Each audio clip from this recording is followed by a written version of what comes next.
доста поразителни се главните резултати. Најголем дел од младите не гледаат перспектива во земјите од кои што потекнуваат и во кои што живеат. Тоа посебно се однесува на младите кои живеат во земјите кои се аспиранти или кандидати за членство во Европската Унија.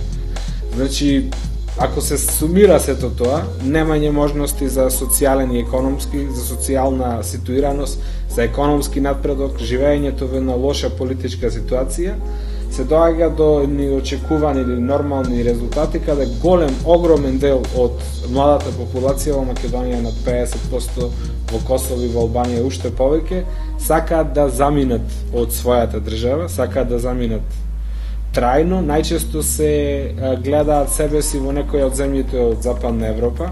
Најпривлечна изгледа Германија, но не и помалку привлечни се, не знам, Италија, Англија, Швајцарија, значи просперитетните и богати земји од Западна Европа, и неверојатно е дека исти се практично мотивите во различни земји, дали е тоа Бугарија, дали е Албанија, Косово, Македонија, Србија. Зошто младите сакаат да заминат? На прво место е подобра можности, повеќе можности за лична кариера, за социјална сигурност, за економски напредок, но не помалку важни се и подобрите можности за подобро образование, за лично надградување и понатаму можности за напредок во кариерата.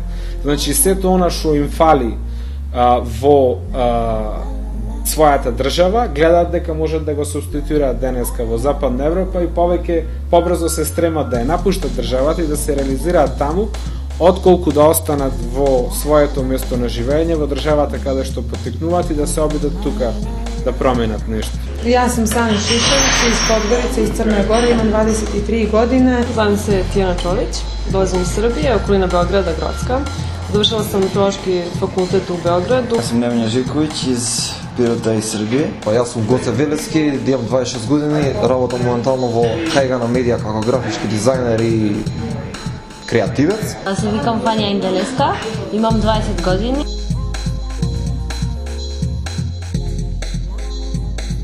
Ja nisam preveliki optimista u tome koliko ću ja uspjeti da radim u Crnoj Gori ono što volim, jer kao što sam već rekla, ja studiram i radim u nevladinom sektoru i nažalost upravo to što jedan posao nije bio dovoljan u Crnoj Gori za mene da imam neke svoje elementarne uslove koji su mi dovoljni da budu pokriveni sa mojom platom. Ja sam svakako bila neprimorana, ali prosto nekako sam vremenom tražila neke nove mogućnosti za rad i to je svakako bilo van Crne Gore, tako da mislim da trenutno u Crnoj Gori od jednog posla i od posla koji volite ne možete da radite, naročito ne ja koja sebe smatram sa 23 godine nekoga koji ima prilično iskustvo u oblasti kojom se bavi. Kada je PR u pitanju, tu definitivno u Crnoj Gori ne mogu da radim jer je to još uvijek nešto što se ispituje u Crnoj Gori, što još uvijek nije prepoznato kao zanimanje, da možete samo time da se bavite. Svi gledaju neku priliku da preko raznih programa, naprimjer razmene studenta ili tako nešto, da idu van zemlje i većina tu traži bilo kakvu priliku samo da ode dalje iz Srbije. Ako ste mlad čovjek u Srbiji, obrazovan, bez posla, vi ste u sosu. Jedina stvar je ili da krenete nešto da radite sami u Srbiji ili da idete vani. Veća je šansa da ćete uspjeti nešto vani, zato što u Srbiji ni zakoni ne idu u vašu korist, ne postiču ni preduzetništvo, ni male biznise, dok u inostranstvu ponovo je to globalno tržište i ima mnogo veće šanse za posao. Тука сме лимитирани на, не знам, до одредена граница можеме да дојдеме тука. Јас во мојот живот, во мојата животна цел не постои такво нешто како граница, значи мора да се само напред. Така да тука ова е максимумот што може да се достигне. След чекоре барање азил, буквално како некој сириец надвор од држава. Зошто? Зошто мислиш дека во Македонија не можеш да го оствариш она што сакаш да го постигнеш во животот? Тоа е мајндсетот, значи, на Македонија. Толку е. Во Македонија ти не можеш да реално наплатиш нешто што стварно вреди, стварно што не се вреднува твојот труд. Значи се вреднува до одредена граница, ама потоа е вике физички, економски невозможно да се постигне нешто плюс од тоа. Така да ние стигаме до една одредена цифра која што да, за Македонија окей, имаш да искочиш вечер, да одиш на кафе, да тркнеш до Крушево на една конференција, да се зезаш со луѓе, да минглаш, што би се рекло, ама толку е, знаеш, немаш да купиш стан. Не можеш да аплицираш за кредит за куќа. Не си кредитоспособен доволно за да го земеш тој кредит. Немаш опција да отвориш твој бизнис. Да бидам самостојна и еден ден да имам свој бизнис. Ама би сакала да биде тоа во Македонија, ама сметам дека во овој момент тоа нема да биде возможно. И сметам дека повеќе би била успешна ако сум во друга држава.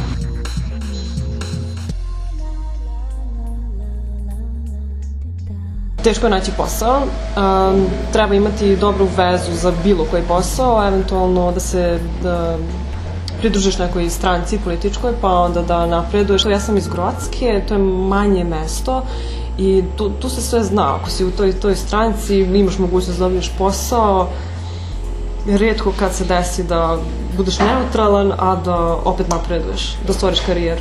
Со менталната ситуација во државата, сметам дека нашата економија прво не е доволно стабилна овде и сметам дека не одат работите, например, ако сакаш овде да направиш нешто и тоа да го успееш на твој начин, со твои амбиции, со труд, туку одат на малку поинаков начин. Според моје гледиште. Например, луѓето се прилично многу партиски определени и ако не си определен со некоја партија, сметам дека тука не можеш да успееш. Например, јас сум неопределена и како ќе ги гледам работите од страна, гледам дека се овде функционира преку политика. А не ќе да бидам вмешана во политика, така да сметам дека овде ако не си вмешан со политика, не можеш да имаш твој бизнис или да функционираш.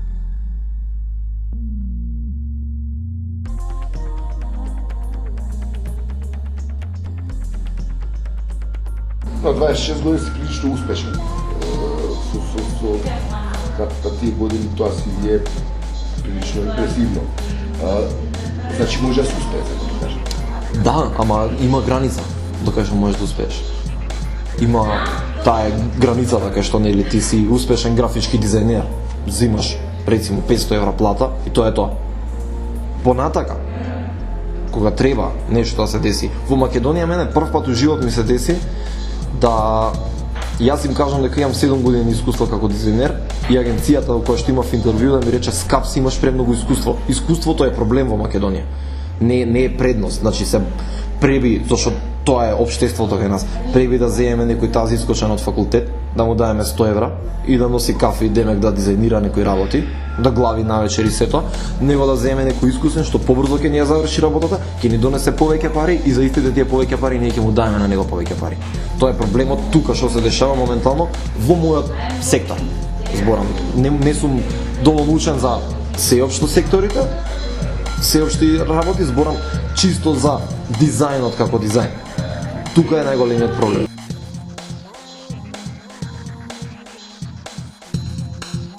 С друге стране имamo jedan veliki problem koji je prebirokratiziranost svega i tendencija da želimo sve regulirati, jer se nekako, ja ono kažem, kad neko danas smo imali smo na panelu, treba doneti zakon za to i to i treba promijeniti zakon za to i to. Mislim da je suštinski problem u tome. Mi zakonom lovimo lopova. Lopov se ne lovi zakonom, ne lovi se lopov promjenama zakona. Lopov će uvijek biti lopov, loš čovjek će uvijek biti loš čovjek i njega nećemo pobijediti zakonima, ni izmjenama zakona. Njega ćemo prvenstveno pobijediti poštivanjem nekakvih normi. Čak i postojeći zakoni su puno puta dovoljno dobri, ali se ne provode. I šta mi radimo? Dodajemo nove zakone, dodajemo nove pravilnike, dodajemo nove nekakve regulacije i onda jednostavno oni koji bi željeli nešto napraviti zapetljaju se u svemu tome, a lopov prođe pored jer briga njega za ograničenje, on će voziti 180 dok ga ne ulovi, a kad ga ulovi onda će to riješiti neki drugi način. Ali ako stavimo svuda ograničenje 40, nećemo nikad stići do 100. Znači, otprilike, to je nekakva poruka. Mladi ljudi nemaju vremena čekati. Činjenica je da ta generaciju mlađu koja želi promijeniti ne treba, a mi to često radimo, spuštati dolje na način nemoj, ne treba, a to često puta mi možda stariji radimo. a nismo to voljeli kad smo mi bili mlađi pa su nam to radili. Znači moramo isto krenuti od sebe, trebamo pustiti im da i pomoći da realiziraju te svoje potencijale i ja shvatam i dalje da se oni većinom dobrim dijelom mogu realizirati u zemljama u kojima smo odrasli. Čak mogu reći ovako, nije nužno pomagati, puno puta je maknuti se s puta. Znači, kod nas puno stvari vam stoji na putu, to smo zajedno zaključili i prije toga u raspravi, ali mislim da treba imati povjerenja u mlade ljude, treba im dati, dozvoliti da prvo uopće krenu sa nekim svojim realizacijama i onda im pomoći ne na način da im se kaže šta da rade, nego da im se omogući da rade. Jedna stara, jedna pjesma od Ede Majke, nešto u smislu mi bi bili Švicarska i mogli bi biti Švicarska, samo kažem, treba nas pustiti da budemo Švicarska, pa mislim dokaz tome je kad ljudi iz svih ovih zemalja, području bivše Jugoslavije odu van, često puta su puno uspješniji nego ovdje, pa nije to zato što se nam vani promijenio, znači on je isti čovjek, samo je vani imao mogućnost da ostvari svoje potencijale.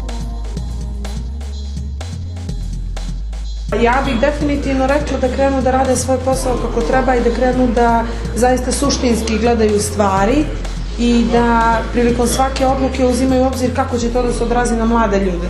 Treba da se pitaju mladi, baš mladi, ne dođe neko ko je radio sa mladima, ko je to, pa on predloži neke mere.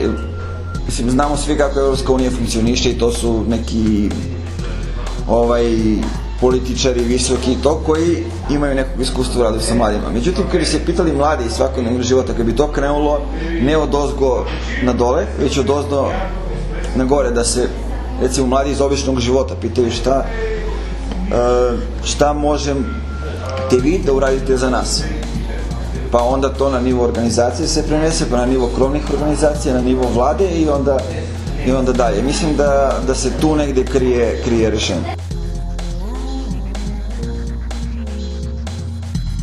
Je m'appelle Alexandre Colette, j'ai 25 ans, je suis sorti des études il y a maintenant 1 an et voilà, j'ai étudié les sciences économiques à l'université. Martin Vacmans, j'ai 25 ans, je viens de finir il y a 1 mois mes études en sciences économiques à Louvain-la-Neuve, donc ici en Belgique.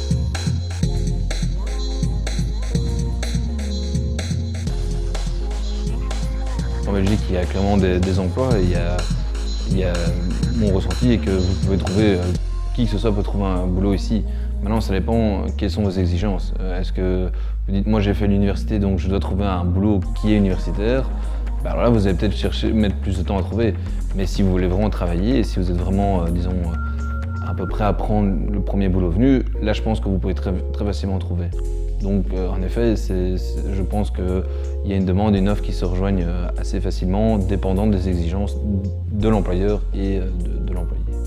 Disons qu'en général, en gros, vous pouvez, quel que soit votre diplôme ou votre ambition, vous pouvez toujours trouver d'une manière ou d'une autre un job en Belgique.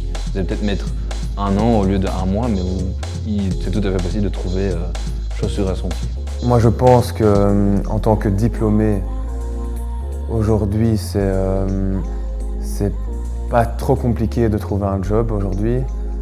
Et je parle pour moi, pour tous mes amis qui ont un peu le même type de diplôme. Je pourrais dire qu'en moins d'1 an, normalement, un job, c'est assez... Ça devrait être faisable de trouver un job en moins d'1 an. Maintenant, ce qui est peut-être plus compliqué, c'est quand on a fait des études assez générales, comme moi qui étudie l'économie, eh bien, c'est peut-être de trouver vraiment ce qu'on a envie de faire. Et cela en peut-être devant, tout comme moi, passer par plusieurs jobs avant de se poser dans son travail.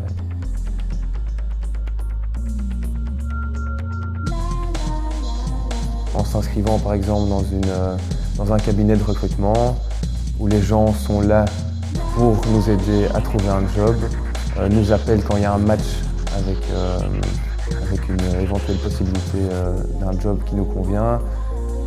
Et donc voilà, il faut un peu trouver la manière de s'en sortir pour trouver un emploi, mais les moyens sont là. En fait, donc, ce qui se passe, c'est qu'à la fin de nos études, il y a les gros cabinets de conseil, par exemple, qui viennent dans les universités et qui demandent aux étudiants de venir les rejoindre qui donne de l'information aux étudiants sur leur société. Donc voilà, nous c'est une première chose qu'on fait peut-être en sortant parce qu'on a cette image qui sont venus nous voir. On va postuler dans ces cabinets de consultance. C'est mon cas, j'ai postulé dans un Big Four pour commencer. Ce qui s'est bien terminé pour moi, pour mon premier job, et qui malheureusement voilà, n'était pas ce que j'avais envie de faire, mais voilà, petit à petit, j'ai changé de job et maintenant je me retrouve dans autre chose, mais qui me convient beaucoup plus.